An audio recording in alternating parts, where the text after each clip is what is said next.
अभी अभी जमीयत उलमा सुलेमानी चौक का एक वफ़द हम तमाम लोग लेकर एडिशनल कलेक्टर माया पटोले जी मोहतरमा के पास आए थे और फ़लस्तीन की जो ताज़ा तरीन सूरत हाल है कि इसराइल शहरी इलाकों पर मुसलसल बमबारी कर रहा है और गज़ा शहर को उसने मुकम्मल तौर से खंडर में तब्दील करने का इरादा कर लिया है और जंगी तैयारों से 22,000 हमले गज़ा शहर के ऊपर अभी तक इज़राइल कर चुका है और मुसलसल उसके हमले जारी हैं। हमास के रॉकेट हमलों के जवाब में हमास के रॉकेट हमलों का बहाना लेकर इज़राइल पूरे गज़ा की 24 लाख की आबादी को ख़त्म कर देने की जो कोशिश कर रहा है उसकी हम शदीद अल्फाज में मज़म्मत करते हैं। और जो जंगी जुराइम गज़ा में इसराइल मुसलसल कर रहा है गुज़िश्ता कई दिनों से, जिस पर अक़वाम मुत्तहिदा ने भी अपनी कहना चाहिए फ़िक्रमंदी का इजहार किया है और उसे जंग रोकने के लिए कहा गया है, मगर वो ज़िद पर अड़ा हुआ है। आज कंडीशन ये है और सूरत हाल ये है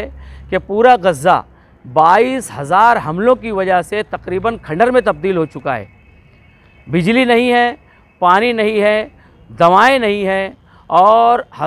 कई लाख लोग अक़वाम मुत्तहिदा के स्कूलों में पनाह लेने पर मजबूर हो गए हैं। तो हमने यहाँ पर मेमोरेंडम दिया है कि हमारी सरकार जो है, हिंदुस्तानी गवर्नमेंट जो है, जिसका हमेशा से हम फ़लस्तीन की हिमायत और फ़लस्तीन के कौज़ की हिमायत करती हुई आई है हमारी ख़ारजा पॉलिसी, मगर मौजूदा सूरत हाल में हमारे वज़ीर आज़म नरेंद्र मोदी जी ने पहले ही दिन कहा है कि हम इसराइल के साथ खड़े हैं। इसको हम कहीं ना कहीं हमारी ख़ारजा पॉलिसी के साथ नाइंसाफ़ी के तौर पर देखते हैं। वो हमारी सरकार जिसके बारे में पूरे मुल्क का विपक्ष कह रहा है कि चीन हमारी सरहदों में घुसा हुआ है, साल साल से कहा जा रहा है, मगर उस पर आज तक वज़ीर आज़म एक जुमला नहीं कह पाए। और जैसे ही इज़राइल का मामला आता है और फ़लस्तीन का मामला आता है तो हमारे वज़ीर आज़म कहते हैं कि हम इज़राइल के साथ खड़े हैं। मणिपुर महीनों जलता रहा, हज़ारों जानें चली गई,